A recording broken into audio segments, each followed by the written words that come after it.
Hello, my name is Zachariah with Old Man Gaming. Welcome to Astral Drive. We're trying something new, ladies and gentlemen. We are pre-recording, which means you might hear this disclaimer more than once.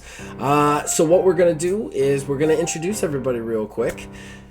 First of all, I am Zach, your game master, and also the creator of the game. Above me is Aether Dios playing Gerald Abrego. Hello, everybody. Right in the middle, our Build Master General, Phil Billy 330, playing Nellis Stonehand. What's going on, guys?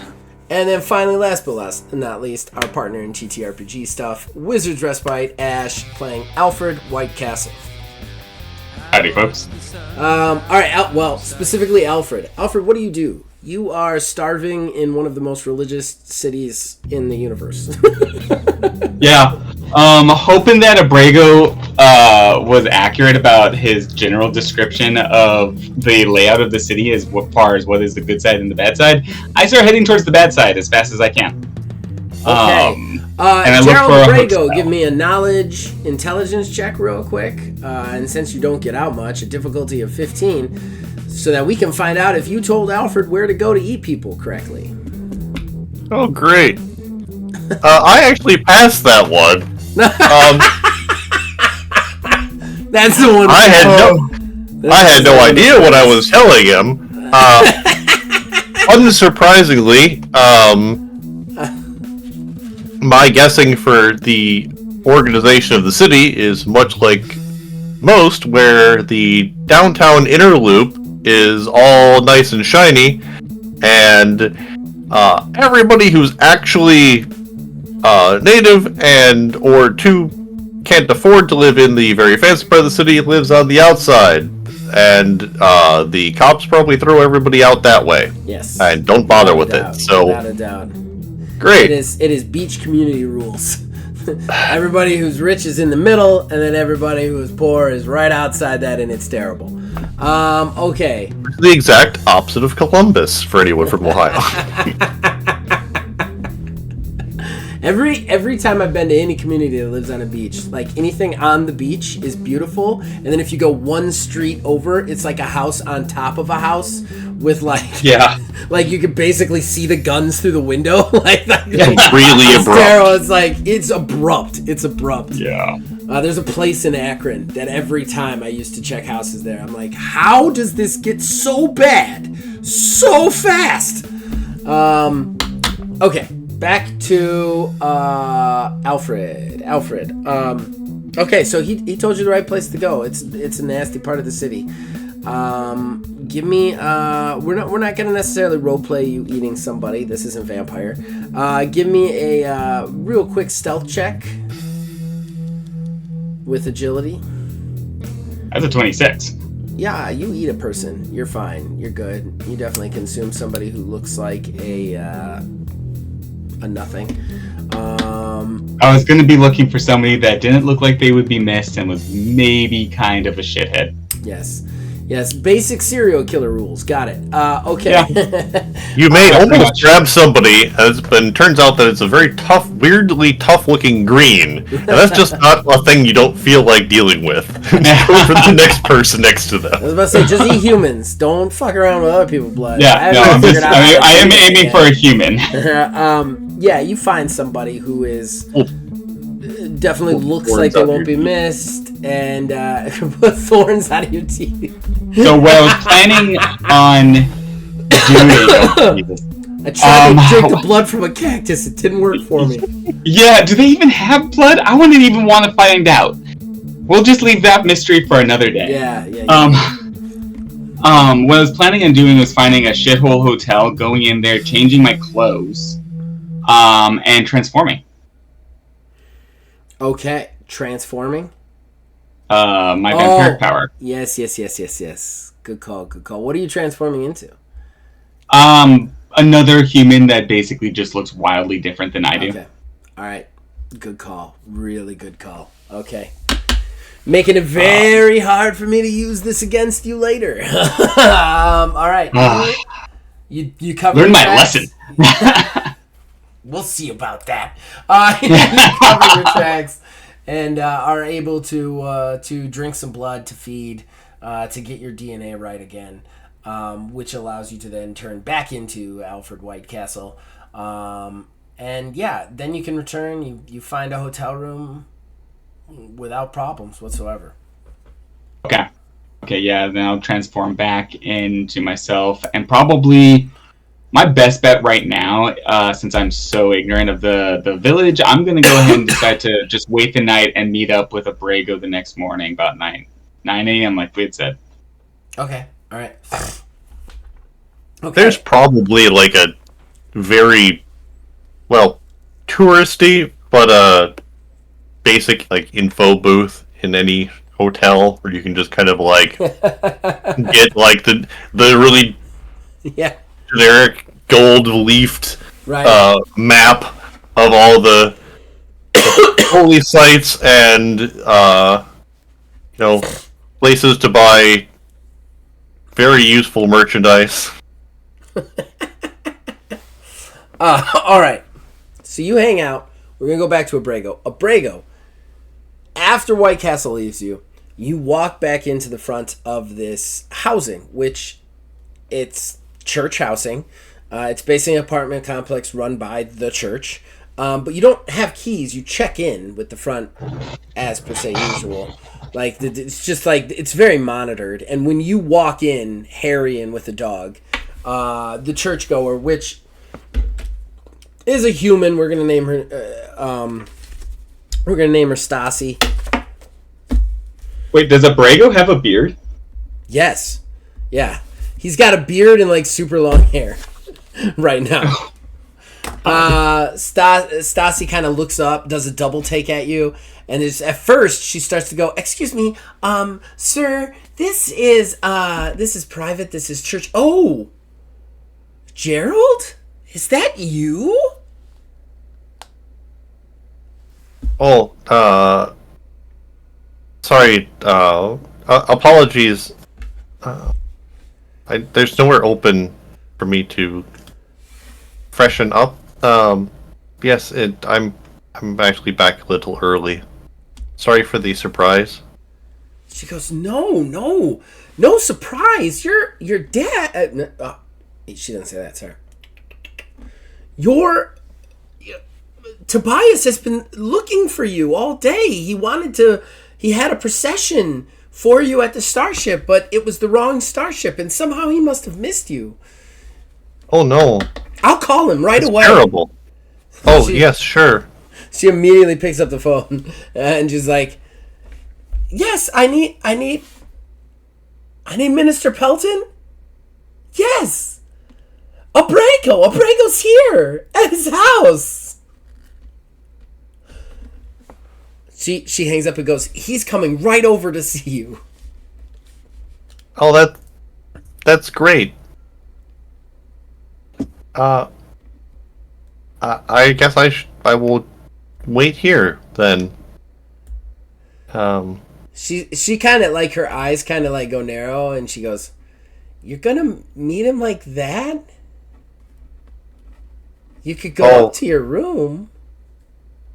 Oh yes, that's probably. I'll do that. Thank you. Of course, Matthias be with you. And with you. And you kind of lumber up the stairs back into your room. You know you've got maybe 5 minutes before Pelton shows up. Which is weird, because as close as you got to Pelton, he never came to you. Like, you went to him. Like, that's how that worked. He's the boss. And now he's, like, tracking you down through the city. It's very strange. Yeah, we came a bit through the city, too. Mm-hmm. Yeah. I'm gonna try to clean up quickly. Fortunately, it's pretty easy for Arma to trim.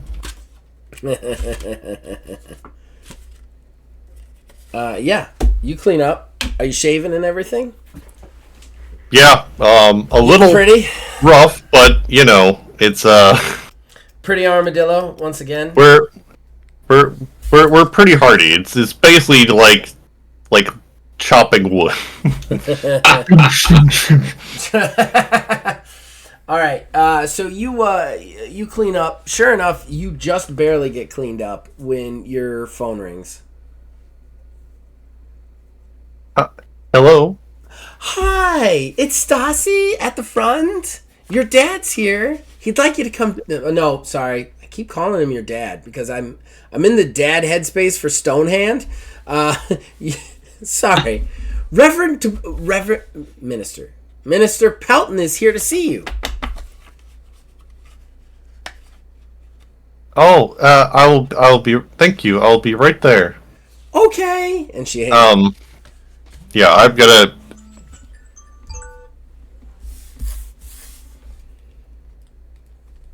Yeah. Guess we are coming downstairs.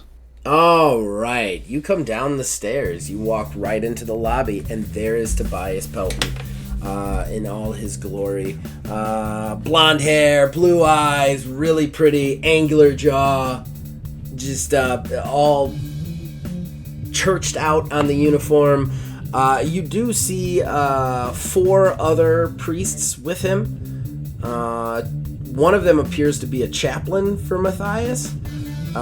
Give me a quick awareness perception roll. Yeah. Oh. Hey, I'm gonna re-roll that. Crazy, I know. I got the same number. Oh boy. Is this contested? No. Okay, well that's at least better. It's a 14. Okay. Hope it wasn't a 15 target. The priests and the chaplain. The chaplain bothers you. Like, why is a chaplain here? Why in God's name would he need a chaplain here? But and just so you know, all chaplains are from Bartholomew. There's just some chaplains stationed in Matthias City. So this is a Bartholomew chaplain with them. You have 3 other priests, and the priests look a little rough and tumble for priests, honestly. And I mean, the priests, when it comes to shepherdism, there's priests for everything.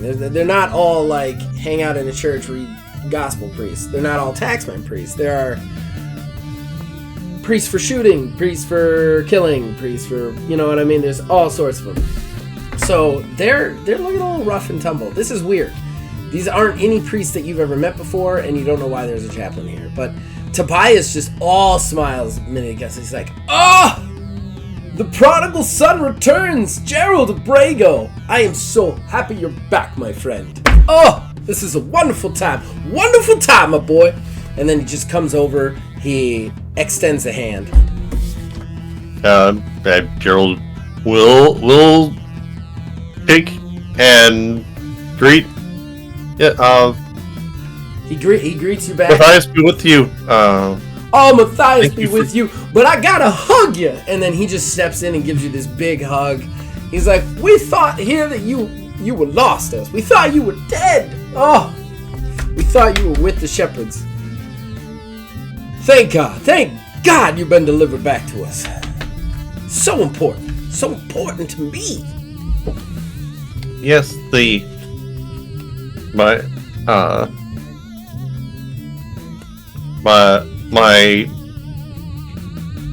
savings are ample and my debts are clear. I'm here still here through the grace of our way. What are your perks? Oh boy. That's a frightening thing for you to ask me. Shake it off. Keen. Fortunate. Light steps. Flow. Tough. Companion. Which of those are you taking away from me from the frightening people who are across from me? He's gonna outsmart Keen for now. He goes, "Come sit. Come sit over here, boy." And then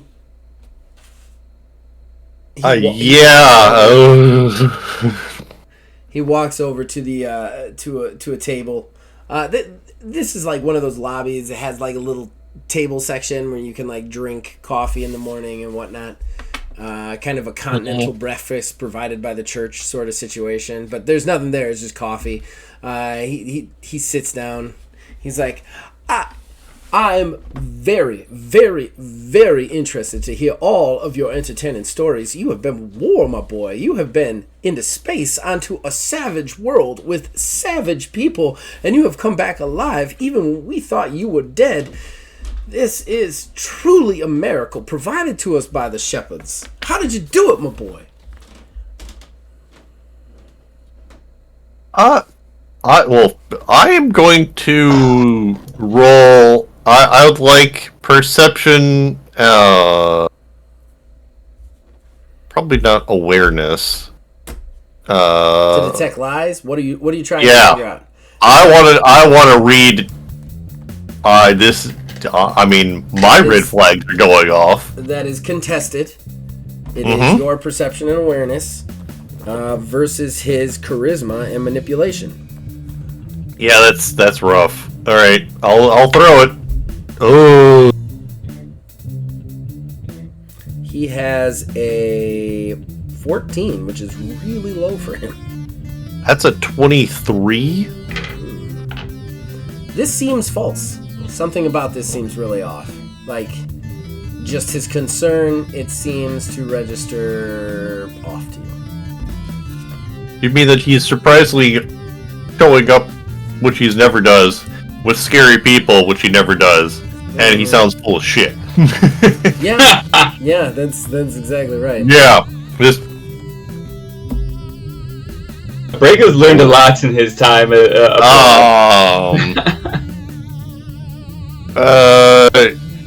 Charisma manipulation to not to bullshit my way through not being through this clear duel of wits and not give away that I'm perceiving the scary things. But I'm playing contested. Yep. Yeah. Okay. Sure. Go for it.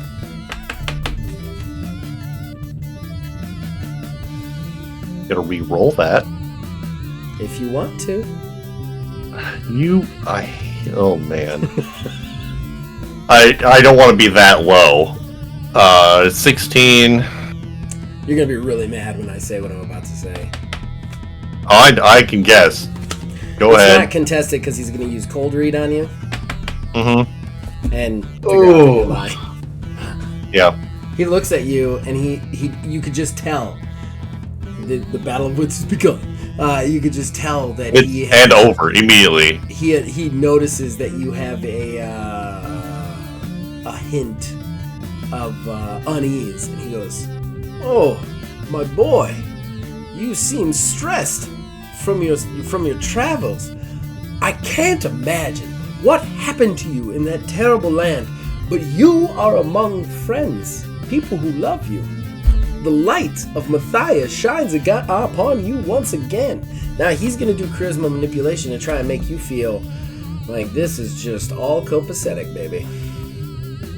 Alright. Holy shit. Let me add this together. Oh, that's not... You never want to hear that. He rolled a 31. Yeah. You feel really comfortable with Tobias Belton.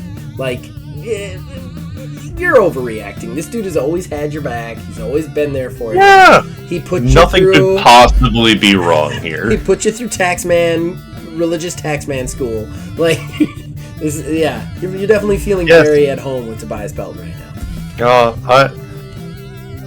Apologies, it's been the traveling to space and being on other worlds is very stressful.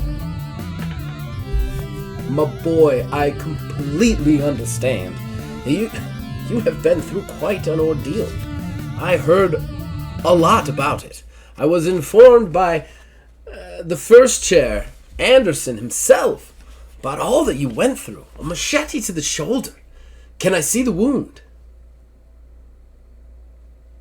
Oh, yes, of course. It is healing much better now, and he'll show it, and he would have gotten better treatment on the ship. So there's at least, so it doesn't look quite as tragic. I can assure you, Gerald Brago, you are one of the most important people to me and my organization. I would have never, ever allowed you to leave this planet if I knew something like that was going to happen to you. Oh, of course. We did not know the extent of the things that can happen out there. Was why it was so important to bring our light deep into the reaches of space. You have done the shepherd's work, my boy, and that is why I would like you not to sleep here tonight. I would like to invite you to stay at my estate tonight. We have much to discuss, much future planning to speak of. Oh, that's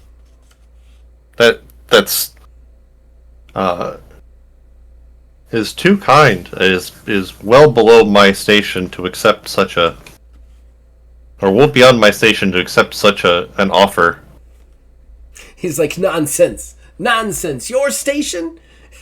You went into the wilds of space, the savagery of Axiom itself, and brought the light there. You are deserving of a stay at my palatial estate. Come! And he gets up and motions you to come.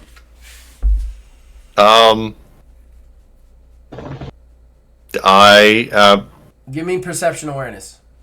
Okay, Slightly. Oh shoot.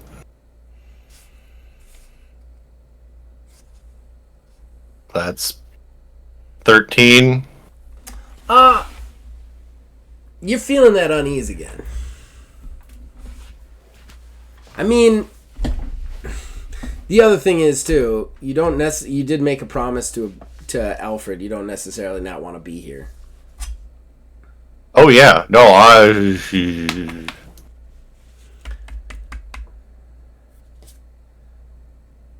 was gonna meet him, so he knows I'm with you. Yeah, and you would said, but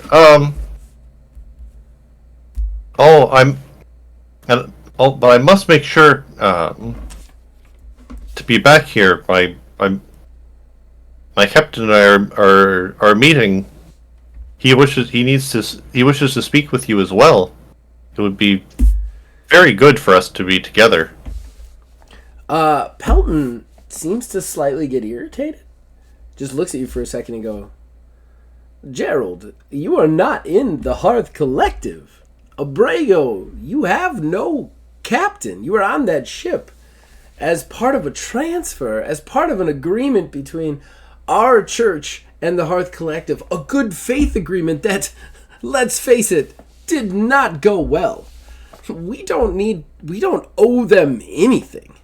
You are not beholden to any captain. Oh no, it's not beholden. He owes us. The collective owes us quite a lot, and it's very important for them to understand the extent of the charges incurred, and to make up for such things. Merchant charisma. Boom. That's a good move. I like it. He still loves money. You got to get him in the money. 19?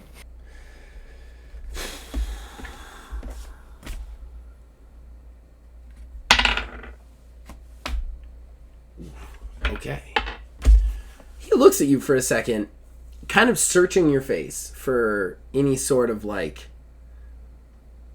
dishonesty, any sort of trickery, and then he seems to decide, well, We can't leave money at the table. That's not the Matthias way.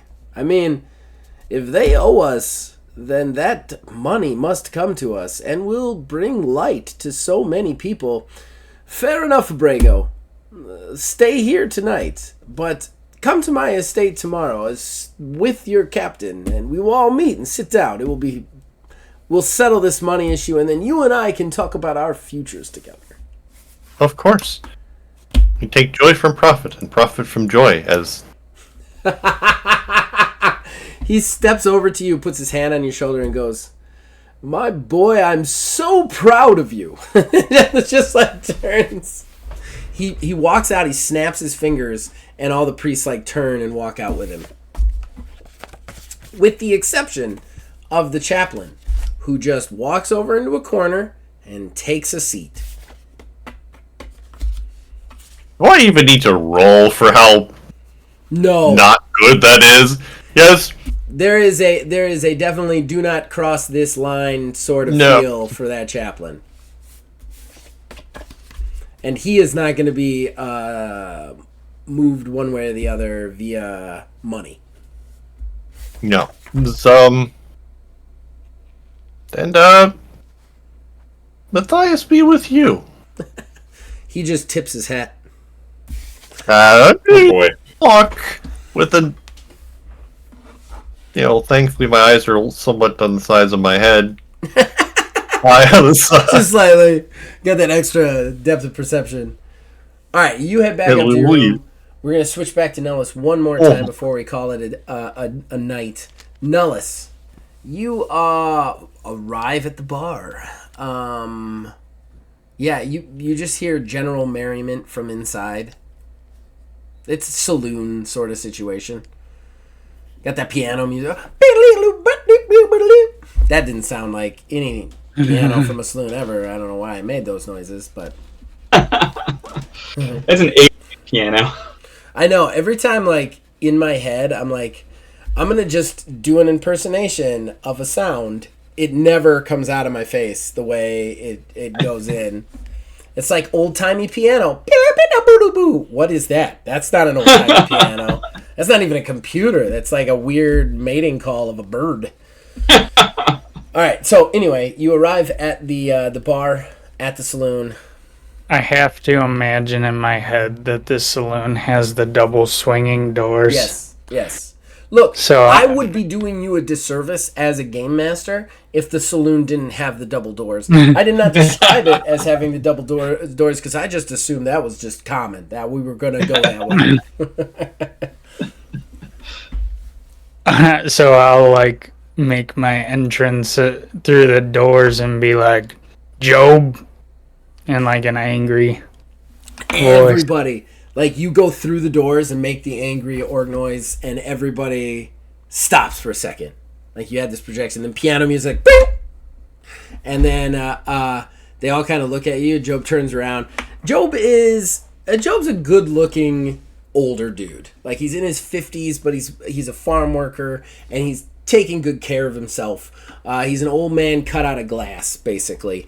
He just kind of looks over. He's got just kind of like the wisp, like a gray beard, but it's light. It's not like a heavy Duck Dynasty or anything like that. It's just a light gray beard, and he just kind of looks over. He's got a kind of a prospector hat with it pushed up in the front, which you've always thought is dopey, but he's just been attached to that hat because his wife gave it to him. He turns around and goes, "Well, look at what the cat done dragged in. You look like a sorry son of a bitch." And then he winks at you. Yeah, I do that. I do that thing, like, when they... So you can see when they do this, when they're about to draw. And I audibly go, "Down, down, down." So, we're adding to the canon of universal sentience. The good, the bad, and the ugly. Somewhere somebody made the good, the bad, and the ugly in Hearth. I'm just kidding. He just looks back and goes, "Ho, ho, ho." And like the whole bar kind of like cheers because a lot of these guys know you. Like this isn't like the trucker. This is like Job's bar crew. So these are a bunch of fellas like, oh no, this was like, oh, the big hero comes back, and it's Job comes over, he claps your shoulders, big hug, he buys you a drink, and you guys sit down together. He goes, well, did you find what you wanted up there? Yeah, a little bit of something and a lot more questions. Really? Now, I do want to remind you, just in case, because we have had a lot of time between. Job didn't want me to go. Job didn't want you to go, but Nullis is aware that he was in on the conspiracy. Oh, Job was? Yes. He was part of it. Right. I didn't remember that. Okay. That's why I'm just pointing it out, because we've taken a lot of breaks in between. We also had a couple of sleepy moments, so like I just want to point out that like Nullis is very aware that Job knew at least part of this. Yes, alright, so I'm like... you were delivered to Job by Thaddeus. Thaddeus had a connection to Job, that's why Thaddeus trained you. Yeah. I'm like, but I'm sure you knew I'd run into some more questions, didn't you, old man? I told you not to go. You did, but I gotta say, it's something I had to do. Yeah, I get that. But I also told you it was only gonna make it worse. So I guess we're both right. Fair enough. And I'm sure we'll have a lot of talks going on here and in the future. What you doing replacing me with the old lady? He grins at that. He puts the beer in front of you. He looks at you in the eye and he goes, I know we will, because Thaddeus told me. Took the drink, like basically letting you know that he knew that you were coming with information. And then he goes, and as far as your old lady, you left me high and dry. I gotta have somebody feed the bovin. What you decided to go be a super space hero. Yeah, I got myself in deep on that one, owing favors to another. But you know how that goes. You always did tell me we had to be a man of our word, right? Hey, look. If you want to wake the dogs, you're going to have to deal with them when they wake up. You know what I mean? I hear you, old man. I hear you. It's at this point that the swinging doors open again. Again, the keys from the piano stop. This time, it is not as fun a situation. And you just hear from behind you, excuse me, barkeep. And then the barkeep kind of looks up. Everybody looks up, and we see the three chaplains from earlier. The one in the lead, Samson. I would like it if you so kindly directed me to a man they call Job Stonehand. And we are going to pause there. Right before we pause, I do kind of look at Job and I go, wah, wah, wah.